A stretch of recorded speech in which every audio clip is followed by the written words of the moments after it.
Des sommités du parti rompus à la tâche ont été désignés et investis. À 9 mois des élections, ils sont missionnés chacun, par secteur, par région électorale pour amener des résultats reluisants. Moïse Katumbi met en place son état-major électoral. Il s'agit d'un haut commandement des opérations politiques chargé de coordonner le suivi de toutes les actions électorales du candidat. Il a nommé 12 délégués généraux avec des tâches spécifiques, mais en même temps de hauts représentants, chacun avec une zone géographique donnée. Les 12 vont quadriller les 4 coins du pays. Cette équipe commando va cravacher pour déblayer le chemin au candidat ensemble à la présidentielle de 2023 afin de réussir son pari. Les plus fidèles lieutenants ne pensent même pas un seul instant à un quelconque échec. Salomon Idi, l'enfant du Maniema, va s'occuper du Grand Kivu. Il sera l'épicentre de la victoire électorale de Katumbi. SKDLA est chargé de la stratégie, mais aussi des questions politiques et électorales. Sur Twitter, il a dit doublement merci à son mentor Moïse Katumbi pour sa nomination comme délégué général à la stratégie, aux questions politiques et électorales, mais aussi comme son haut représentant dans le Grand Kivu. Il a rappelé que cette épave, si prometteur, mais meurtrie, n'est pas condamnée à la guerre et la pauvreté. Au travail, a-t-il lancé. SKDLA va donc piloter électoralement ensemble pour la République dans le Nord Kivu, le Sud Kivu et le Maniema.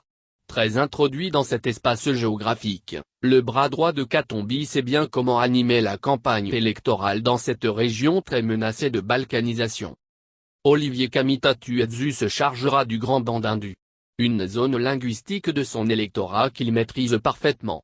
Élu de Belongu dans la province du Kwilu, Kamitatu est un grand notable du Grand Bandindu qui a imprimé son savoir-faire avec notamment son passage à l'Assemblée nationale comme président inoublié de la Chambre basse du Parlement.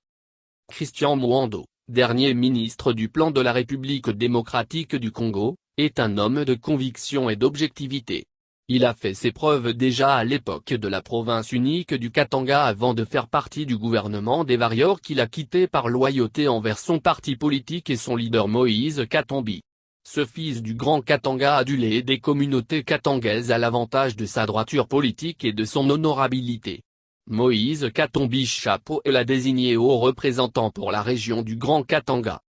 À côté de ces trois se trouve Madame Lil Mazikini pour le Grand Équateur et Gratien de Saint-Nicolas Irakan une 1 pour la Grande Orientale. D'autres étoiles politiques ont tapé dans l'œil de Katumbi. Ainsi, il mise aussi sur Chérubin Aucan de nommer délégué général chargé de la communication, médias, partenariats politiques et socio-professionnels, porte-parole du parti, Germain Kazongo, promu délégué général chargé de l'environnement et du développement durable, haut représentant pour la région du Grand Kasai Véronique Nkulu, délégué général en charge de la santé, de l'action sociale et de la promotion du capital humain, Vano Kalambe, délégué général chargé des associations affiliées, organisations communautaires et confessionnelles Félicité Muyaya. Délégué général en charge des questions de gouvernance et lutte contre la corruption. Larry Lombu délégué général chargé de l'intendance générale et enfin Agnès Chombe. Délégué général en charge des droits humains, lutte contre les discriminations et violences faites à la femme.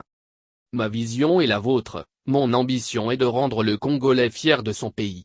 Sortir le Congolais de la pauvreté qui est devenue une honte. Chers frères et sœurs, je suis un homme d'action, avait promis Katumbi lors du congrès de son parti fin décembre 2022 à Lubumbashi.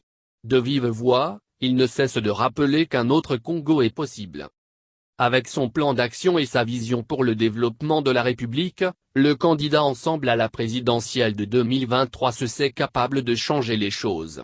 Je veux bâtir un État juste, une République exemplaire où chacun pourra vivre en sécurité et dans la dignité, par le fruit de son travail, s'était-il engagé après avoir quitté la plateforme de l'actuel chef de l'État, Félix Tshisekedi.